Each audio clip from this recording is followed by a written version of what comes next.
गंग गणपतये नमो नमः। श्रीमद् वाल्मीकि रामायण उत्तरकांड 18वां सर्ग। रावण द्वारा मरुत की पराजय तथा इंद्र आदि देवताओं को मयूर आदि पक्षियों को वरदान देना। अगस्त जी कहते रघुनंदन, वेदवती के अग्नि में प्रवेश कर जाने पर रावण पुष्पक विमान पर आरूढ़ होकर पृथ्वी पर सब ओर से भ्रमण करने लगा। उसी यात्रा में उसीर बीज नामक देश में पहुंचकर रावण ने देखा राजा मरुत देवताओं के साथ बैठकर यज्ञ कर रहे हैं। उसी समय साक्षात बृहस्पति के भाई तथा धर्म को मरम जानने वाले ब्रह्म ऋषि सर्वत संपूर्ण देवताओं से घिरे हुए रहकर यज्ञ करा रहे थे। ब्रह्मा जी के वरदान से जिनको जितना कठिन हो गया, उस राक्षस रावण को वहां देखकर उसके आक्रमण से भयभीत होकर देवता लोग त्रिंग योनि में प्रवेश कर गए। इंद्र, मोर, धर्मराज, कौआ, कुबेर, गिरकेट का वरुण, हंस हो गए। शत्रुसूदन श्री राम इस तरह दूसरे दूसरे देवता भी जब विभिन्न रूपों में स्थित हो गए, तब रावण ने यज्ञ मंडप में प्रवेश किया, मानो कोई अपवित्र कुत्ता वहां आ गया। राजा मरुत के पास पहुंचकर रक्षासरद रावण ने कहा, मुझसे युद्ध करो या अपने मुंह से यह कह दो कि मैं पराजित हो गया हूँ। तब राजा मरुत ने पूछा कि आप कौन हैं? यह प्रश्न सुनकर रावण हंस पड़ा, बोला, भोपाल मैं कुबेर का छोटा भाई रावण हूँ।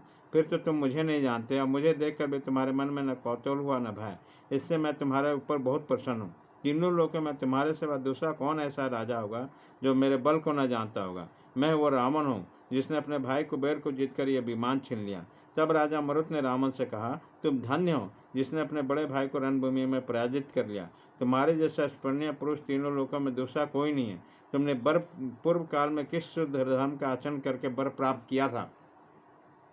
तुम स्वयं जो कुछ नहीं कर रहा, ऐसी बातें मैंने पहले कभी नहीं सुनी।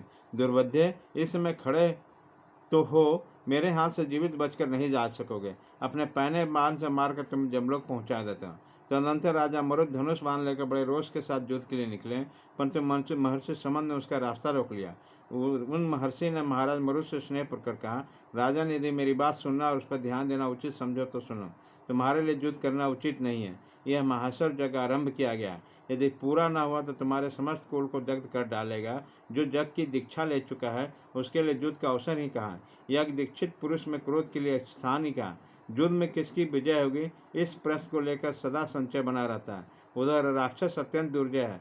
अपने आश्चर्य के कथन के कारण पृथ्वीपति मरुत युद्ध से निर्वित हो गए। उन्होंने धनुष भाग त्याग दिया और स्वभाव से जग के लिए उन्मुख हो गए। तब उसे पराजित हुआ मानकर शुक्र ने घोषणा की कि महाराज रावण की विजय हो गई है। अब बड़े हर्ष के साथ उस से सिंहनाद करने लगा।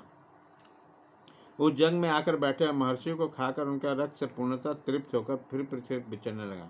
रावण के चले जाने पर इंद्र सहित संपूर्ण देवताओं ने अपने अपने स्वरूप में प्रकट होकर उन प्राणियों को जिसके रूप में स्वयं प्रकट हुए वरदान देते हुए उन्हें बोले। सबसे पहले इंद्र ने हर्षपूर्वक नीले पंख वाले मोर से कहा, धर्मज्ञ, मैं तुम पर बहुत प्रसन्न हूँ। तुम्हें सर्प से भय नहीं होगा। मेरे जो ये सहस्र नेत्र थे उनके समय चिन्ह तुम्हारे पांख में प्रकट होंगे। अतः मैं मेघ रूप में होकर वर्षा करूंगा। उसी समय तुम्हें बड़ी प्रसन्नता प्राप्त होगी।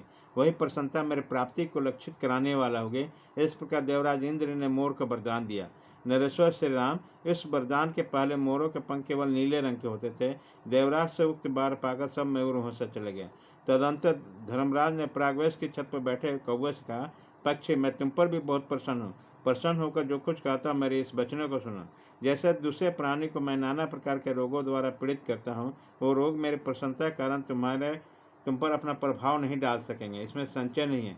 विहंगम, मेरे वरदान से तुम्हें मृत्यु का भय नहीं होगा। जब जब मनुष्य आदि प्राणी तुम्हारा वध नहीं करेंगे तब तक तुम जीवित रहोगे।